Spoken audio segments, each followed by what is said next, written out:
And it came to pass in those days that there went out a decree from Caesar Augustus that all the world should be taxed.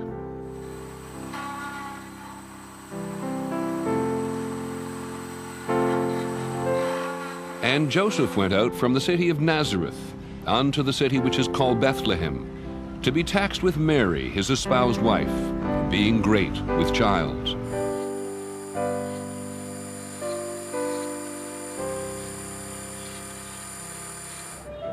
And she brought forth her firstborn son, and wrapped him in swaddling clothes, and laid him in a manger, because there was no room for them at the inn.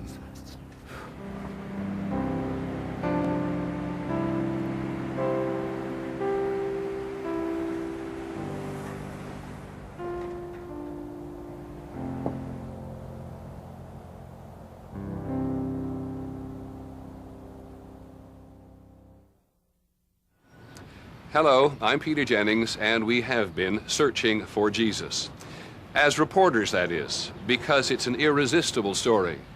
And whatever your faith or religion, there's simply no denying the extraordinary influence that Jesus has had, that he does have in people's lives. We've tried to be respectful about what people believe as we have gone in search of what we can know about Jesus, the man. We found a real person.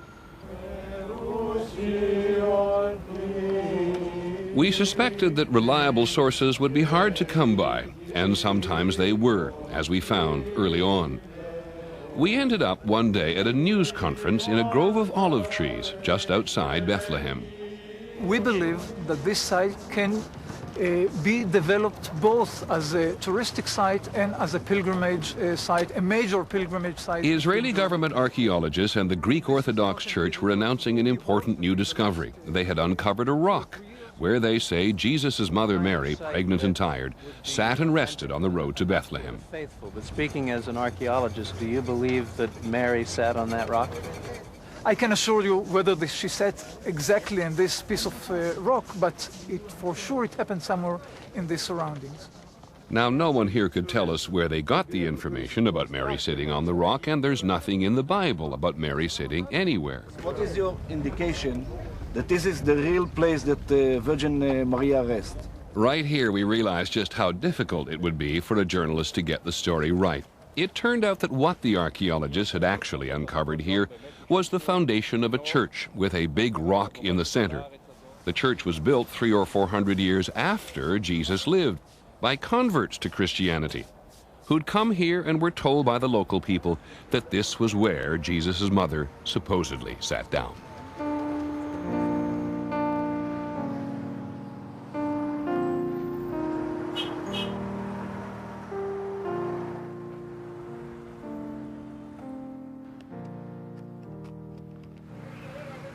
We went into Bethlehem itself because we obviously wanted to hear what the local people there had to say about the birth of Jesus, or about his parents, Joseph the carpenter, and his pregnant fiancée, Mary. When they saw her belly was bigger and bigger, they asked her, from where that came? You are not married. She said, it's from the Spirit of God. The angel come from the sky and tell them that there's a baby born in Bethlehem. This man is from a little village down the road where he told us the angels appeared to announce Jesus' birth to some shepherds. Again, the only evidence this happened here is another church, built about 400 years after Jesus lived. Do you believe the story? Why? Because we are Christian. Why not believe? We must believe. Why not?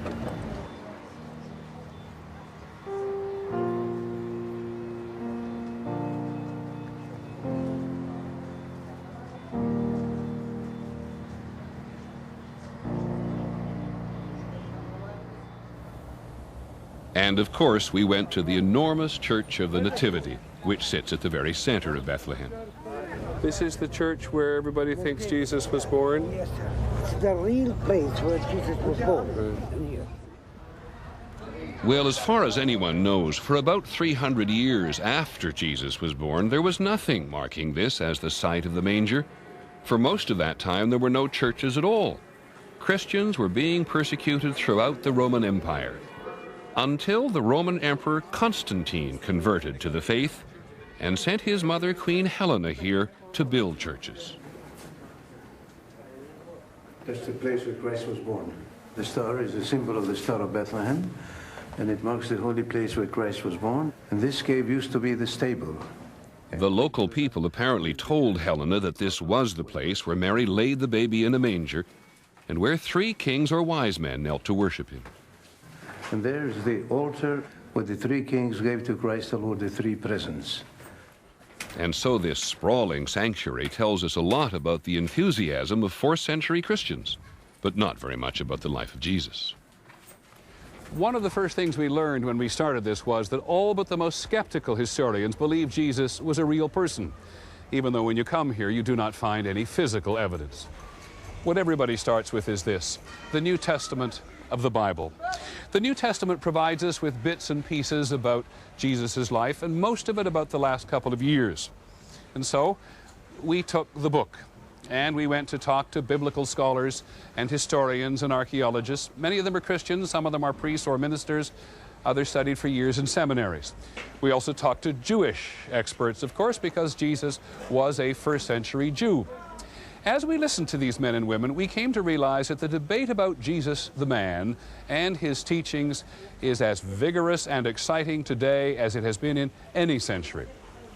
And the disagreements begin right at the beginning. Do you think there was a star in the east? I think the star is purely legendary and symbolic. The shepherds may have been, relatives who were out in the fields, and word was sent to them that a relative had a child, and there was great rejoicing, and they came back. I don't think it was angels, and I really don't think there were 3 wise men. Scholars told us early on that they don't take everything they read in the New Testament literally, because the New Testament has 4 different and sometimes contradictory versions of Jesus' life. The Gospels of Matthew, Mark, Luke, and John. There is no reliable evidence about who the authors actually were. It is pretty much agreed that they were not eyewitnesses. In fact, the Gospels were probably written 40 to 100 years after Jesus' death. So reading the Gospels as part of the search for the historic life of Jesus, how much should I rely on them? You can rely on them as the place to start, as the place where you know you're in touch with this is what people really thought really happened. Of course, like any historical task, the historian has to say, but how does this fit with everything else that's going on? Where does the archaeology come in? What about the other documents that aren't in the New Testament? So scholars are very careful when they cite the Gospels. On the question of where Jesus was born, only 2 Gospels even talk about it, and they tell it differently. In Luke, of course, we have the famous story of them living in Nazareth, but needing to go to Bethlehem for the census, and that's why Jesus is born in a stable, in a manger, because there's no room in the inn. In Matthew, and this is one of the most striking differences, the family apparently lives in Bethlehem, and Jesus is born at home. To get the whole nativity scene that we're all familiar with, you have to put the 2 stories together. Only Luke has the shepherds and the angels, and only Matthew has the kings and the star. Much of the information that we have about this part of the world in the 1st century does not support either gospel story. Take the gospel according to St. Luke. Luke writes that Joseph and Mary came here to Bethlehem from Nazareth because the Roman Emperor Caesar Augustus had ordered a worldwide taxation. Now, there is no record outside the Gospels that the Emperor Caesar Augustus ordered such a tax. Roman tax records do show that a man is to be taxed where he lives and where he works, and Joseph lived and worked in Nazareth. Tax records also show they didn't count women. And so why would Joseph have brought Mary on this very difficult journey from Nazareth to Bethlehem through the desert, especially when she was very pregnant? In all likelihood, Jesus was born in Nazareth and not in Bethlehem. On what basis do you think he was born in Nazareth? The fact that Jesus is known as Jesus of Nazareth points very, very heavily to Nazareth being his birthplace. People in that world were known either as son of so-and-so or by the village in which they were born. We got two sides here. One commemorates the birthplace and one commemorates the manger. But if Jesus wasn't born in Bethlehem, why would the gospel writers say that he was? A lot of scholars point to the Old Testament of the Bible. The Old Testament prophecies say that God would someday send a Messiah, a Jewish leader, to rid the world of violence and injustice. The gospel writers believe that Jesus was the Messiah, and the Old Testament says the Messiah would be born in Bethlehem. Look at me, I'll get another one. By the way, here's something else we learned very early on. Jesus scholars often disagree with each other even when they're looking at exactly the same evidence. As far as I'm concerned, Jesus was born in Bethlehem. If we only had Matthew's gospel, everyone would assume that Mary and Joseph were natives of Bethlehem. Father O'Connor dismisses Luke's story about the census and relies instead on Matthew's gospel.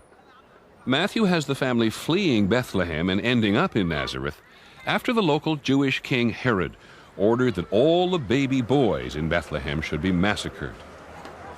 Bethlehem was the most unfortunate village in the whole of the territory of Herod because it was named in a prophecy of the Old Testament as the place from which would come a warrior king. Now, as Herod's rule continued and he got older and sicker, violence began to bubble up. And so it became more repressive. His secret police were everywhere. So they were keeping a very close eye on Bethlehem, and anyone who stepped out of line, Herod would have demolished the whole village without any scruple. So everybody knew what could happen. And that's why Joseph decided, let's get out of here until the king dies. So this, it turns out, is what all the scholars do. They look at the stories and the other available evidence. They choose what they think makes the most sense historically, and then they make educated guesses. People are looking for mathematical or scientific proof. In history, that doesn't exist. What we're looking for is likelihood, possibility, plausibility, stuff like that. And in history, that's as far as you get, that's as good as you get.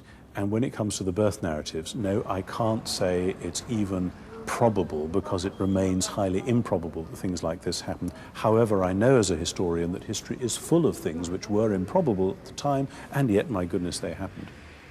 Why do you think Jesus was born in Bethlehem? Why here?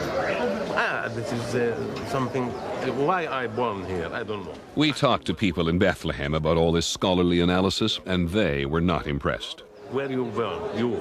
Toronto. What? Canada. Canada, why? You know, some scholars, some teachers, they think that Jesus was actually born in Nazareth. Where? Nazareth. Nazareth? No, he lived in Nazareth. He born here. He born here. Who tell you that is not correct. Here in Bethlehem. And for generations, people from all over the world have come to Bethlehem to celebrate the birth. One thing almost everyone we talk to agrees on is that the religious power of these stories, including the birth stories, doesn't depend on whether they can be verified.